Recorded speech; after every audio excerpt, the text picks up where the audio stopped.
प्रेमी सज्जनों तथा आर्य बंधु, सही पूछिए तो आर्य समाज ही एक ऐसी संस्था है जो ऋषिवर देव दयानंद ने इस राष्ट्र के उत्थान में जो कार्य किया है और इस राष्ट्र को बचाने का अंग्रेज़ों के हाथ से, मुसलमानों के हाथ से जिस तरीके से प्रयास ऋषिवर देव दयानंद का रहा, वो किसी और से मिलना संभव नहीं है।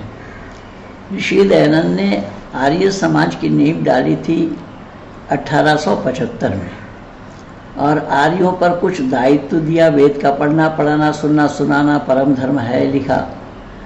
सत्य के ग्रहण करने में, असत को छोड़ने में सर्वदा उद्यत रहना है लिखा। अविद्या का नाश और विद्या की वृद्धि करने में उद्यत रहना चाहिए लिखा। संसार का उपकार करना इस समाज का मुख्य उद्देश्य है। शारीरिक, आत्मिक और सामाजिक उन्नति करना ये लिखा।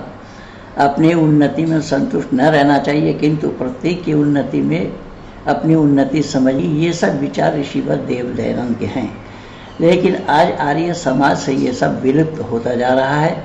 आर्य समाज आपसी मतभेद, आपसी झगड़ा, द्वंद्व, और वो भी संपत्ति के लिए। जिस ऋषिवर देव दयानंद ने नरेशों को दिए हुए संपत्ति को ठुकराया और कहा कि मैं सांस रोककर पार कर जाऊंगा आपके दिए हुए राज को, नरेश ने कहा इतना बड़ा ज्ञानी नहीं मिलेगा। ऋषि ने फौरन जवाब दिया इतना बड़ा त्यागी नहीं मिलेगा।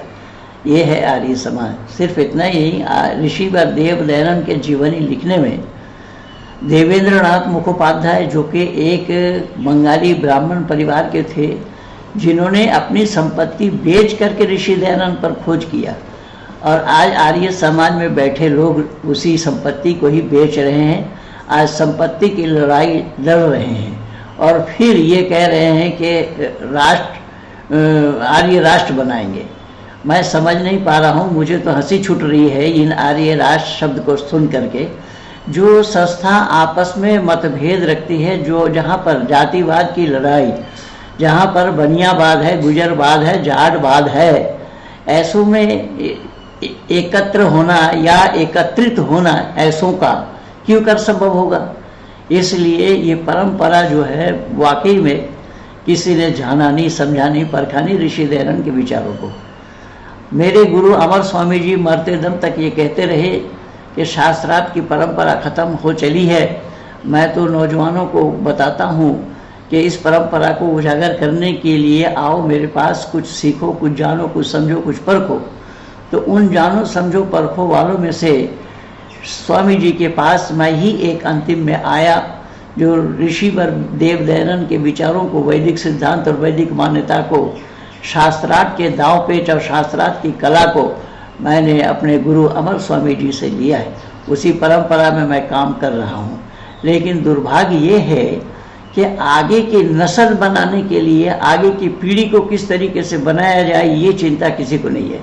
इस पर मैं थोड़ा सा प्रयास किया हूँ और आप देखेंगे इसमें जो हिंदू परिवार के हैं, कभी अरबी पढ़ा नहीं, अरबी का अलिफ बे भी नहीं जानता है, अल्फ़ाबेट भी नहीं जानता, ऐसों को अरबी सिखाना, ऐसों के द्वारा अरबी सुनना, कुरान और हदीस को तलफ़्फ़ुज़ के साथ सुनना, मखरज अदायगी के साथ सुनना, सही सही सुनना, ये तो संदीपन रॉय से ही कोई सीखे।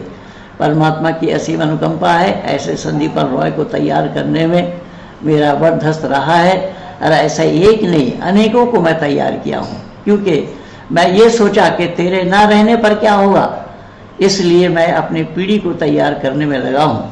लेकिन आर्य समाजियों को ये चिंता नहीं है। कोई तो मातृ निर्माण कर रहे हैं, कोई पितृ निर्माण कर रहे हैं, कोई कुछ कर रहे हैं, कोई कुछ रहे हैं, केवल और केवल पैसा इकट्ठा करने के लिए, पैसा संग्रह करने के लिए। कहीं कोई आर्य घी बना रहे हैं और समाज में घाव तैयार कर रहे हैं, ये सब हो रहा है। लेकिन मैं अपनी पीढ़ी को तैयार करने में लगा हूँ कि आने वाली नस्ल और पीढ़ी मेरे ना रहने पर ये काम निरंतर चलती चली जाए। ऋषि के मंतव्य को उजागर करे, वैदिक सिद्धांत को उजागर करे, वैदिक विचारधारा को जन जन तक पहुँचाए। इसी उद्देश्य से मेरी ये तैयारी है, और उसी तैयारी में बच्चे किस तरीके से अग्रसर हो रहे हैं, आगे बढ़ रहे हैं। सुनिए संदीपन रॉय जी को, किस तरीके से मुफ्तियों को भी सिखा रहे हैं, बतला रहे हैं یہ مفتی صاحبان آپ جو کہہ رہے ہیں وہ صحیح ہے یا میں جو دلیل دے رہا ہوں وہ صحیح ہے؟ سنیے اس ویڈیو کو زیادہ سے زیادہ لائک کیجئے، شیئر کیجئے، سبسکرائب کیجئے، آئیکن بیل دبانا نہ بھولنا۔ انہی شبدوں کے ساتھ پنڈت مہندر پراری۔ نمستے ماننیے مفتی صاحب، میں نے کل آپ کا ویڈیو دیکھا جس میں آپ نے سوامی جتیندرانند سرسوتی جی مہاراج کے ساتھ آپ نے وہاں بات چیت کی، اور اس پر میں نے ایک چھوٹا سا آڈیو کلپ ریکارڈ کر کے بھی آپ کو بھیجا۔ تو وہاں میں سمجھتا ہوں کہ کئی باتیں ایسی ہوئی جو ستیہ سے بہت ہی ہٹ کر کے وہاں باتیں ہوئی ہے، ستیہ سے دور بہت ساری باتیں ہوئی ہے۔ خیر، جن سوامی جی کو آپ نے بلایا تھا وہ تو کتابوں کا مطالعہ انہوں نے زیادہ کیا نہیں ہے، اور ان کا کام بھی نہیں ہے، وہ ساماجک کاریہ کرتے ہیں، اس لیے ان کا کام بھی نہیں ہے۔ لیکن آپ تو ظاہر سی بات ہے، آپ مفتی ہے، آپ نے منطق ہے، آپ نے سلم یہ سب آپ نے پڑھا ہے، آپ کتاب کے جانکار ہے، آپ مناظرے کے فن پر بھی آپ نے مہارت حاصل کی ہے۔ تو میں سمجھتا ہوں مناظرہ جو ہے وہ مناظروں کے بیچ میں ہی ہوتی ہے، جنہوں نے کئی کتابوں کا ادھین کیا ہو، کئی کتابوں کا مطالعہ کیا ہو، وہ ہی ایک دوسرے کی جو باتیں جو فٹ نہیں بیٹھ رہی، جو استیہ باتیں ہیں، اس کو پکڑ سکتا ہے۔ اور اسی کو میں آج آپ کے سمکش اٹھانا چاہتا ہوں بڑے ادب کے ساتھ۔ اور اگر آپ کے پاس سمے ہو تو اس ناچیز کی ان باتوں پر ذرا غور فرمائیے کہ آپ نے کل کئی باتیں کہی، اس میں مختصر کچھ باتوں کو لے رہا ہوں کہ وہاں آپ نے کل کہا کہ سوامی جی آپ قرآن پڑھیے، قرآن پڑھیں گے تو آپ کو آپ کی ذہن کی باتیں آپ کو قرآن میں ملے گی، یعنی اس مفہوم کو آپ نے ان کے سامنے پیش کیا کہ قرآن کو آپ پڑھیے تو آپ کے ذہن میں جو باتیں ہیں وہی قرآن میں لکھی گئی ہے۔ تو میں آپ سے یہ عرض کرنا چاہتا ہوں کہ آپ نے یہ جو احکام لیا کہ مشرکوں کو بھی قرآن پڑھنا چاہیے اور ان کے ذہن میں جو باتیں ہیں وہ قرآن میں لکھی ہوئی ہوگی، یہ احکام آپ نے کہاں سے لیا؟ چلیے میں نے کچھ نہیں کہتا ہوں، آپ بھی کچھ نہ اس پر نہ کہے، ہم اپنے مسئلے کو ہم رسول اللہ کی عدالت پر لے کر کے جاتے ہیں۔ رسول اللہ کیا کہہ رہے ہیں کہ رسول اقدس آقائے نامدار آقائے کریم رسول اللہ صلی اللہ علیہ وسلم نے فرمایا ہے، قول رسول اللہ صلی اللہ علیہ وسلم، رسول اللہ صلی اللہ علیہ وسلم نے فرمایا ہے کیا کہ طلب علم فریضۃ علی کل مسلمین والمسلمات، کہ علم کا طلب کرنا، علم کی کھوج کرنا، ودیا کی کھوج کرنا، یہ ہر ایک مسلمان مرد اور عورت کے لیے فرض ہے۔ اور محدثین نے بھی اس حدیث کی شرح میں یہ بات کہی ہے کہ علم کا مطلب اسلامی تعلیم ہے، علم کا مطلب اسلام کی ٹیچنگز کے لیے یہ استعمال کیا گیا ہے۔ تو کہنے کا تاتپریہ میرا یہ ہے کہ علم کا طلب کرنا مسلمان مرد اور عورت کے لیے فرض ہے۔ تو آپ نے جو سوامی جی کو کہا کہ آپ کو قرآن پڑھنا چاہیے، یہ تو رسول اللہ نے یہ بات کہی نہیں۔ رسول اللہ نے تو یہ کہا کہ مسلمان مرد اور عورت کے لیے فرض ہے، کافروں کے لیے فرض نہیں کہا ہے، کافروں کے لیے یہ احکام نہیں ہے، کافروں کے لیے یہ حکم رسول اللہ نے نہیں دیا۔ آئیے، تو آپ یہ کہہ سکتے ہیں نہیں، دیکھیے کافروں کے لیے تو یہ احکام نہیں ہے لیکن کافر بھی پڑھ سکتے۔ آئیے میں اس کا بھی آپ کے سمکش اسپشٹیکرن دیتا ہوں۔ دیکھیے بات یہ ہے کہ شریعت کے انوسار، شریعت کے مطابق اگر ہم چلے تو قرآن کو بے وضو بھی نہیں پکڑ سکتا ایک مسلمان قرآن کو بے وضو نہیں پکڑ سکتا، وہ قرآن کی बेहुरमती हो जाती है या कुरान को नजिस चीज छुए या निजासत कुरान को छुए तो ये कुरान के शान के बिल्कुल खिलाफ है। तो ये तो मुसलमान की हालत है कि वो मुसलमान वुजू के बिना भी कुरान को नहीं पकड़ सकता और शरीयत के यही अहकामात है। लेकिन जो काफिर, वो वुजू तो दूर की बात है, जिस काफिरों के लिए अल्लाह अज़्ज़ व जल ने ये इरशाद फरमाया है कि या अय्युहल्लज़ीना आमनू इन्नमल मुशरिकून नजसुन फला यक़रबुल मस्जिदल हरामा फला यक़रबुल मस्जिदल हरामा बअद आमिहिम हाज़ा। या अय्युहल्लज़ीना आमनू, इससे मुराद है कि ऐ ईमान लाने वालों, इन्नमल मुशरिकून नजसुन, मुशरिक तो केवल नापाक है, नजिस है। फला यक़रबुल मस्जिदल हरामा बअद आमिहिम हाज़ा, कि चूंकि मुशरिक नजिस है, नापाक है, तो इस साल के बाद तुम उसको मस्जिदल हराम में प्रवेश करने से उनको रोको, उनको मस्जिदल हराम में घुसने से उनको रोको। तो आपने कल कहा कि जो है हिंदू को कुरान पढ़ना चाहिए, तो हिंदू तो कुरान नहीं पढ़ सकता, क्योंकि मैं भी आज अगर कुरान पकड़ता हूं, मैं भी बेवुजू पकड़ता हूं, और उजू भी मैं कर लूं तब भी मैं कुरान के इस अहकाम के हिसाब से नापाक हूं।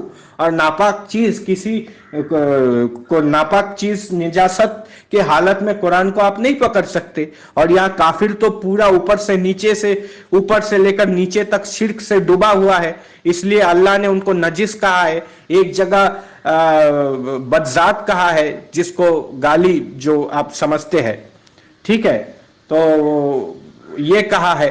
फिर कहीं पे जंगली गधे कहा है। तो ये तो हम हैं ही, हम कैसे कुरान का मुताला कर सकते? हम तो अल्लाह के विरोध में जाकर के ये मुताला कर रहे हैं ताकि हिंदुओं की इस्लाह हो सके।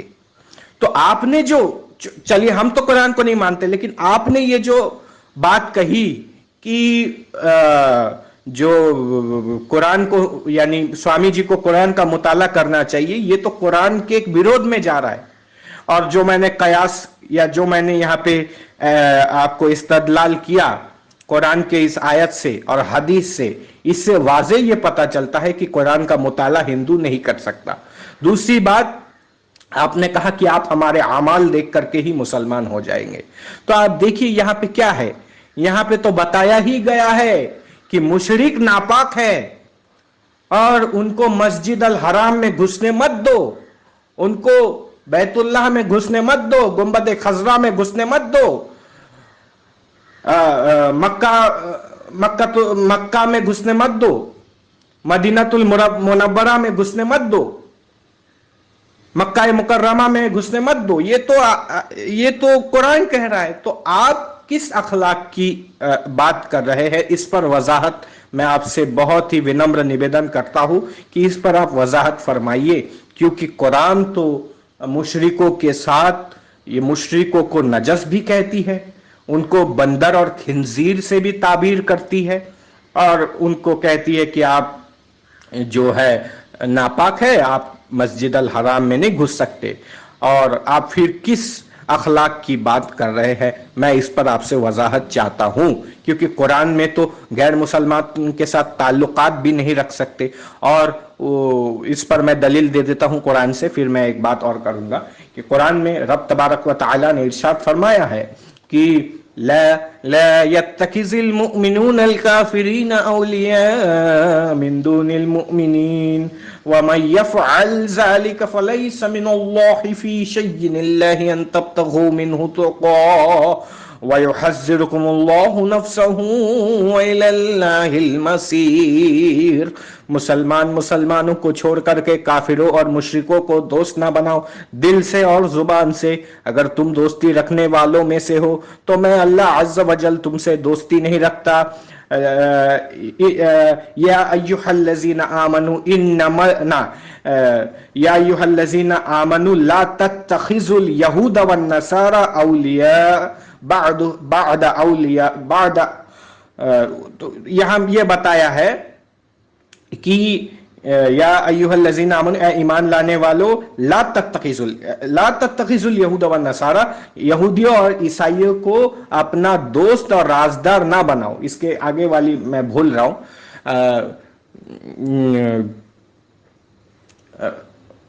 بعضهم اولیاء بعض، یہ آیا ہے اس کے بعد. خیر وہ ٹھیک ہے. تو یہاں سے یہ پتا چلا کہ مشرکوں کے ساتھ آپ تعلقات بھی نہیں رکھ سکتے، آپ ان کے ساتھ دوستی بھی نہیں رکھ سکتے. اور یہ تو قرآن کا فرمان ہے، لیکن آپ نے یہ شریعت میں یہ نئی بات، یہ جو نئی بات آپ نے کہی، یہ آپ نے کہاں سے لی میں نہیں سمجھ پایا. اور وہاں آپ دیکھیے خادم حسین رضوی صاحب کو بھی دیکھیے کہ وہ تو کہہ رہے ہیں، اس میں انہوں نے کہا ہے اگر کافروں سے تعلق رکھنا ضروری بھی ہے تو بس اتنا ہی ہے جیسے لیٹرین کے بغیر بندے کا گزارا نہیں. یہ تو کہہ رہے ہیں، ان کا نام کیا ہے، خادم حسین رضوی صاحب، یہ کہہ رہے ہیں کہ لیٹرین کے بغیر بندے کا گزارا نہیں ہوتا ہے، بندے کا تعلق بس اتنا ہی ہوتا ہے. اسی پرکار کافروں سے بھی اتنا ہی تعلق رکھے جتنا آپ بیت الخلا میں جا کر کے آپ رکھ سکتے ہیں. تو یہ تو ہے. اور آپ نے اخلاق کی بات کی، تو یہ تو قرآن سے ٹکرا رہا ہے. آپ قرآن سے کوئی ایسی آیت دکھا دیجئے جس میں یہ کہا ہے کہ کافر جو ہوتے ہیں وہ اچھے ہوتے، وہ نجس نہیں ہوتے، اور ان سے تم اچھے تعلق رکھو. یہ میں آپ سے بڑے ہی بنمر طریقے سے عرض آپ سے کرنا چاہتا ہوں. پھر آپ نے کہا تو میں یہ آپ سے کہنا چاہتا ہوں کہ آپ نے جو کل باتیں کہی وہ ایک دم یعنی نئی باتیں کہی، دین میں ایک نئی بدعت آپ نے ایجاد کی. آپ نے یہ باتیں کہاں سے لی مجھے نہیں پتا، لیکن میں قرآن سے آپ کو ایک دلیل دے دیتا ہوں کہ قرآن میں سورہ حجرات میں ہی ہے شاید، آیت نمبر 1، وہاں کہا گیا ہے یا ایھا الذین آمنوا لا تقدموا بین یدی اللہ ورسلہ واتقوا اللہ ان اللہ سمیع علیم. یہاں پہ یہ کہا ہے اے ایمان لانے والو، اللہ سے ڈر رکھو اور اللہ اور اللہ کے رسول سے آگے بڑھنے کی کوشش مت کرو. تو آپ نے یہ جو کل باتیں کہی وہ اللہ اور اللہ کے رسول سے آگے بڑھ کر کے باتیں کہی. شریعت میں یہ احکامات نہیں ہے کہ جو آپ نے باتیں کل کہی کہ کافروں سے اچھا سلوک کرنا چاہیے، کافروں کے ساتھ اچھا ویوہار کرنا چاہیے، یہ شریعت میں کہا ہے. اور اس آپ نے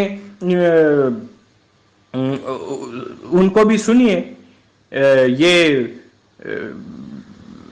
دعوت اسلامی کا ہے وہ ویکتی، میں نام امین القادری صاحب کو سنیے، جو یہ کہہ رہے ہیں کہ کافر کبھی مومن سے راضی نہیں ہو سکتا.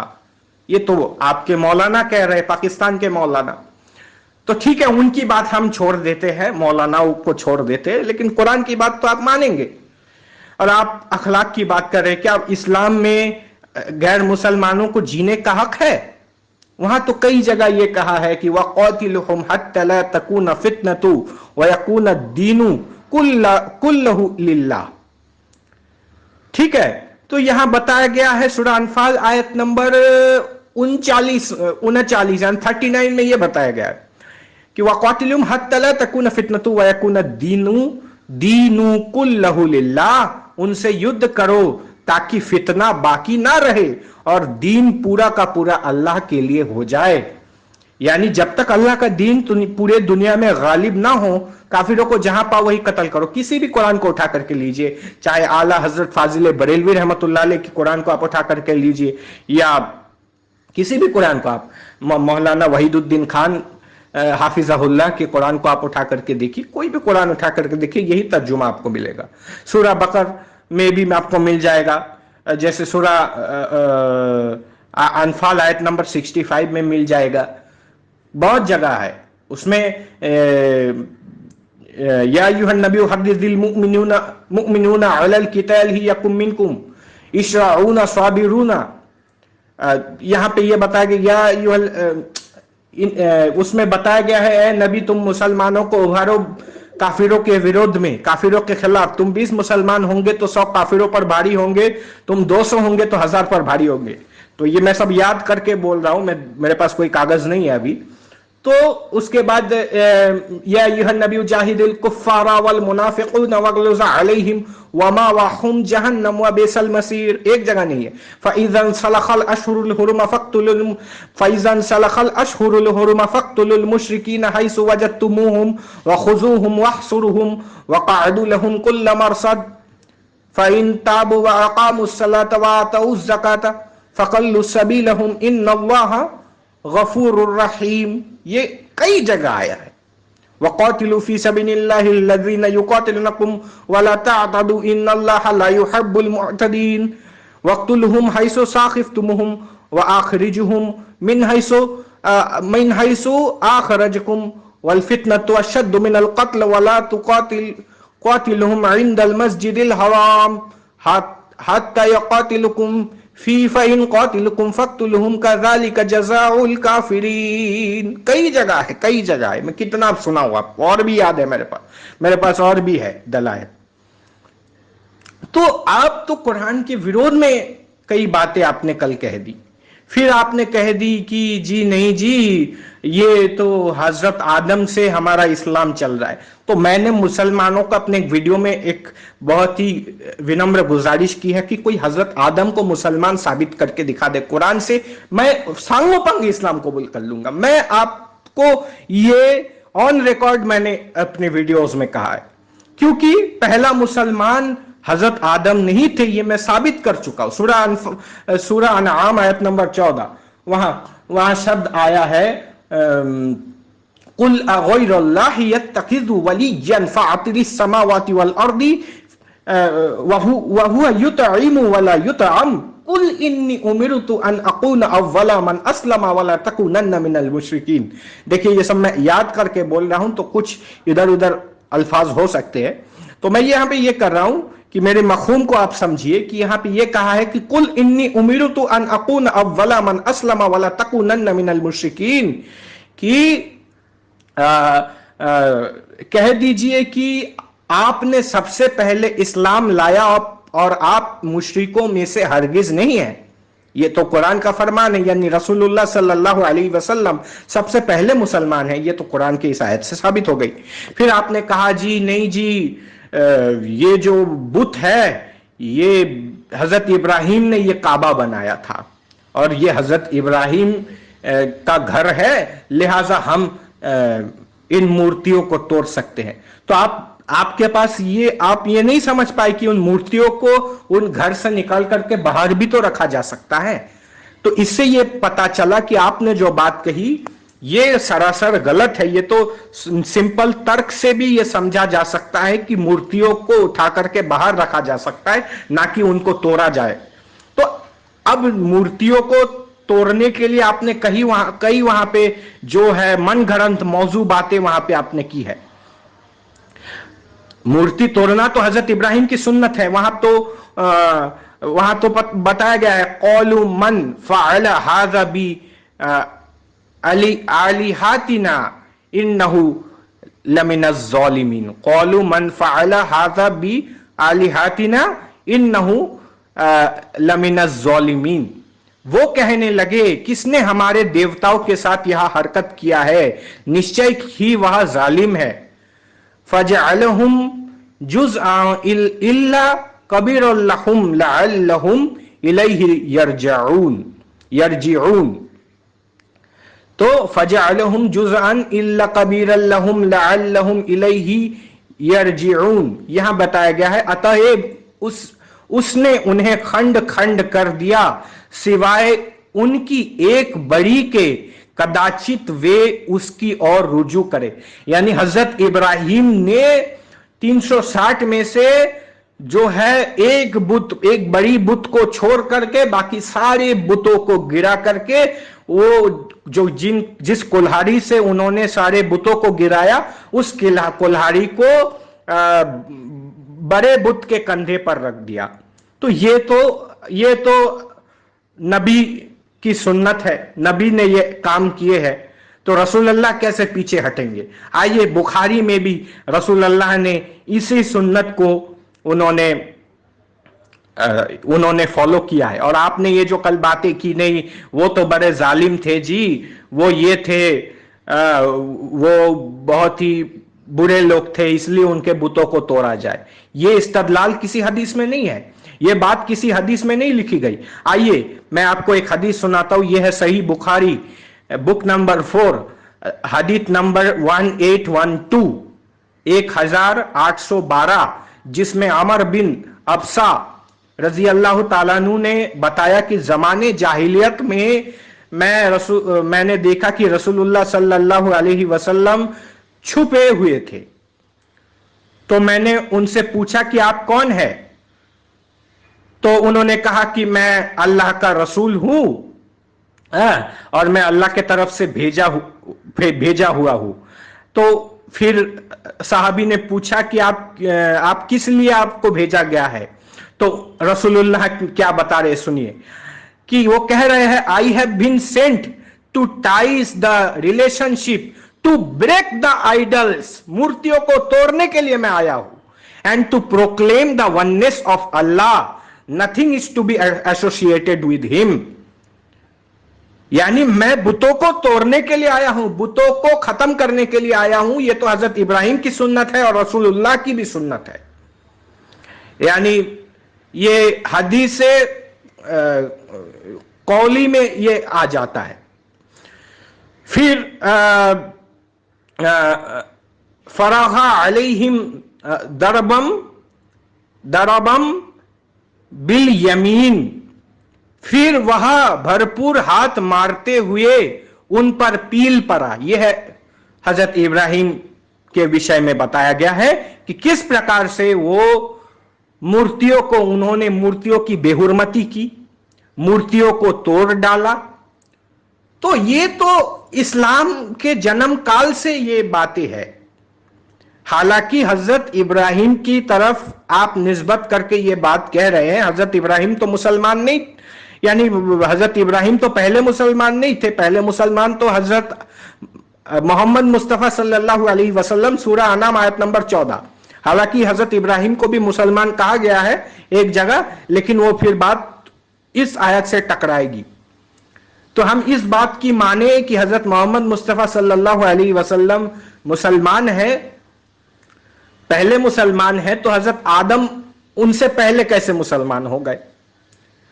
और मैंने तो खुली चुनौती दे रखी है कि कोई हजरत आदम को कुरान से मुसलमान साबित कर दिए दे, मैं इस्लाम का हो गया, मैं इस्लाम का प्रचार करूंगा। यह मेरी दो टूक वाली बात है और मैं ज्यादा नहीं बोलूंगा। मैंने आपके समक्ष दलाइल पेश कर दिए जो सत्य है, अकाट्य है। इस्लाम में काफिरों के साथ कोई गुंजाइश नहीं है, काफिरों के साथ ताल्लुकात नहीं रख सकते, क्योंकि वो बंदर, वहां तो बंदर और खिंजीर के साथ गैर मुसलमानों को ताबीर की गई है। उसमें बहुत सारी गालियां वहां पे दी गई है, पलीत है, नापाक है। तो आपने जो कल बातें कही वो कुरान से टकरा रही है, और इसलिए मैं बहुत विनम्र तरीके से आपको ये सूचना देना उचित समझा कि आपने कल बहुत सारी बातें ऐसी की जो कुरान में नहीं है, जो आप, मैं ये कहूं कि एक बिदात है, जो बातें नई ईजाद है, जो बिदात है, जो कुरान में नहीं लिखी गई है। और आप भी जानते हैं, अम्मा बाद फ़इन्न खैरल हदीथि किताबुल्लाह व खैरल हदी हदी मुहम्मदिन सल्लल्लाहु अलैहि वसल्लम शर्रुल उमूरी मुहदसातुहा व कुल्लु मुहदसतिन बिदअत व कुल्लु बिदअतिन ज़लालह व कुल्लु ज़लालतिन फिन्नार। कि मुख्तसर मैं यहां बताना चाहता हूं कि वहां बताया गया है कि हर बिदात गुमराही है। दीन में हर नई बात, नई चीज बिदात है, इनोवेशन है। जो आपने कल की, जो बातें कुरान में नहीं लिखी गई है, आपने उन बातों को की है। आपने एक ऐसा इस्तदलाल किया कि जो बुत रखते थे वो लोग तो बहुत बुरे लोग थे, लिहाजा उनके बुत को तोड़ना ये जायज है, ये अच्छी बात है, ये अच्छा काम है। तो ये आपने कहा, और ये तो कुरान में कहीं नहीं लिखा और हदीस में भी कहीं नहीं है। हदीस शरीफ मैंने आपको पढ़ दिया कि मैं बुतों को तोड़ने आया हूं और अल्लाह की वहदानियत को स्थापित करने आया हूं। तो बुत, यहां तो ये नहीं कहा कि हम बुरे बुत और अच्छे बुरे बुत को तोड़ने आए, अच्छे बुत की हिफाजत करने आए, ये तो कहीं नहीं लिखा। तो आपने ये इस्तदलाल कहां से किया मुझे नहीं मालूम। तो वहां क्या लिखा है कि कुल्लु बिदअतिन ज़लाला, कि हर एक बिदअत गुमराही है, और कुल्लु ज़लालतिन फिन्नार, और हर गुमराही मुसलमान हो या इंसान को जहन्नुम की तरफ लेकर के जाता है। लिहाजा आपने, मैं समझता हूं, कल कुरान के विरोध में कई बातें की है, तो आपको मैं समझता हूं अपनी बातों से रुजू कर लेना चाहिए, तौबा कर लेनी चाहिए। ये मैं आपके समक्ष बहुत विनम्र तरीके से ये मैसेज आपके सामने मैं रखना चाहता हूं। इन्हीं शब्दों के साथ मैं आपको धन्यवाद देता हूं। नमस्ते।